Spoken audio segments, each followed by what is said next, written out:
दोस्तों આજના વિડીયોમાં હું તમને બતાવીશ કે તમે તમારો આધાર કાર્ડ નંબર કઈ રીતે મેળવી શકો છો। જો તમારું આધાર કાર્ડ ખોવાઈ ગયું છે કે પછી તમારે ઇમરજન્સીમાં તમારા આધાર કાર્ડની જરૂર પડી ગઈ છે અને તમારી પાસે આધાર કાર્ડનો ફોટો પણ નથી, તો આજના વિડીયોમાં હું તમને બતાવીશ કે તમે તમારો આધાર કાર્ડ નંબર કઈ રીતે મેળવી શકો છો।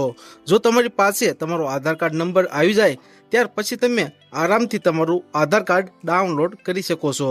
તો આધાર કાર્ડ નંબર મેળવવા માટે તમારે ગૂગલમાં સર્ચ કરવાનું છે માય આધાર લોગિન। તમારી સામે જે આધારની ઓફિશિયલી સાઇટ આવે તેની ઉપર તમારે ક્લિક કરી દેવાનું છે। ત્યારબાદ તમારી સામે આધાર કાર્ડની જે ઓફિશિયલી સાઇટ છે તે ઓપન થઈ જશે। અહીંયા તમને લોગિનનું ઓપ્શન જોવા મળશે, પણ આપણે આપણા આધાર કાર્ડનો નંબર મેળવવાનો છે તો તેની માટે આપણે અહીંયા થોડું નીચે આવવાનું છે અને અહીંયા તમને રિટ્રીવ આધાર નંબરનું ઓપ્શન જોવા મળે તો તમારે એની ઉપર ક્લિક કરી દેવાનું છે। ત્યારબાદ અહીંયા સૌથી પહેલાં તમારે તમારું પૂરું નામ એન્ટર કરી દેવાનું છે। જે તમારા આધાર કાર્ડમાં નામ હોય સેમ ટુ સેમ નામ તમારે અહીંયા એન્ટર કરી દેવાનું છે। ત્યારબાદ અહીંયા તમારે તમારી ડેટ ઓફ બર્થ, જે તમારી જન્મ તારીખ છે તે તમારે અહીંયા એન્ટર કરી દેવાની છે। તમારી ડેટ ઓફ બર્થ જે હોય તમારે અહીંયા એન્ટર કરી દેવાની છે। ત્યારબાદ અહીંયા તમારા આધાર કાર્ડમાં જે મોબાઈલ નંબર લિંક હોય તે જ મોબાઈલ નંબર અહીંયા તમારે એન્ટર કરી દેવાનો છે। ત્યારબાદ અહીંયા તમારી પાસે જો ઈમેલ આઈડી હોય તો તમે અહીંયા એન્ટર કરી શકો છો અને જો ન હોય તો તમે તેને ખાલી પણ છોડી શકો છો। ત્યારબાદ અહીંયા આ જે કેપ્ચા છે સેમ કેપ્ચા આપણે અહીંયા એન્ટર કરી દેવાના છે અને આ બધી ડિટેલ્સ એન્ટર કર્યા બાદ તમારે અહીંયા સેન્ડ ઓટીપી ઉપર ક્લિક કરી દેવાનું છે। સેન્ડ ઓટીપી ઉપર ક્લિક કરશો એટલે તમારા આધાર કાર્ડમાં જે મોબાઈલ નંબર લિંક હશે તેની ઉપર એક ઓટીપી આવે, તે ઓટીપી આપણે અહીંયા એન્ટર કરી દેવાનો છે। ઓટીપી એન્ટર કર્યા બાદ આપણે અહીંયા સબમિટ ઉપર ક્લિક કરી દેવાનું છે।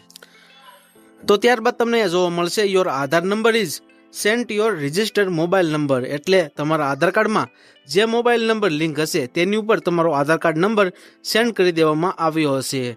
જો તમે ઈમેલ એડ્રેસ પણ એન્ટર કર્યું હશે તો તમારા મોબાઈલ નંબર ઉપર પણ તમારો જે આધાર કાર્ડ નંબર આવશે અને ઈમેલ એડ્રેસ ઉપર પણ તમારો આધાર કાર્ડ નંબર આવી જશે।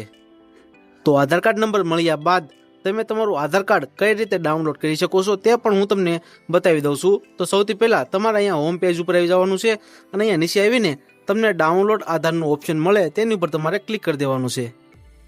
ત્યારબાદ આધાર કાર્ડ ડાઉનલોડ કરવા માટે સૌથી પહેલાં અહીંયા તમારે તમારો જે આધાર કાર્ડનો નંબર છે જે તમને SMS દ્વારા મળ્યો હશે તે અહીંયા તમારે એન્ટર કરી દેવાનો છે।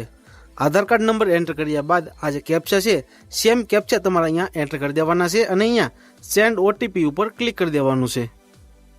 સેન્ડ ઓટીપી ઉપર ક્લિક કરશો એટલે તમારા આધાર કાર્ડમાં જે મોબાઈલ નંબર લિંક હશે તેની ઉપર એક ઓટીપી આવે, તે ઓટીપી આપણે અહીંયા એન્ટર કરી દેવાનો છે।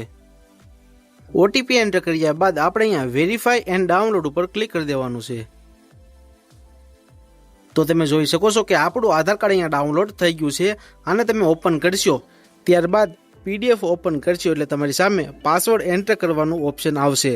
તો પાસવર્ડમાં તમારા આધાર કાર્ડનું જે નામ છે તેના ફર્સ્ટ એટલે કે જે પહેલા 4 અંક છે તે કેપિટલમાં અને તમારા જન્મ તારીખનું જે વર્ષ છે તે તમારે અહીંયા એન્ટર કરી દેવાનું છે, એટલે તમારી PDF ફાઇલ અહીંયા ઓપન થઈ જશે। તો તમે જોઈ શકો છો કે આપણું આધાર કાર્ડ ડાઉનલોડ થઈને અહીંયા ઓપન થઈ ગયું છે। તો આ સિમ્પલ પ્રોસેસથી તમે તમારો આધાર કાર્ડ નંબર પણ મેળવી શકો છો અને તમારું આધાર કાર્ડ ડાઉનલોડ પણ કરી શકો છો। તો આજનો વિડીયો પસંદ આવ્યો હોય તો વિડીયોને એક લાઇક કરી દીજો। આવા જ નવા વિડીયો જોવા માટે મારી ચેનલને સબસ્ક્રાઇબ કરી દીજો। મળીએ આવા જ નવા વિડીયોમાં। જય હિન્દ, વંદે માતરમ।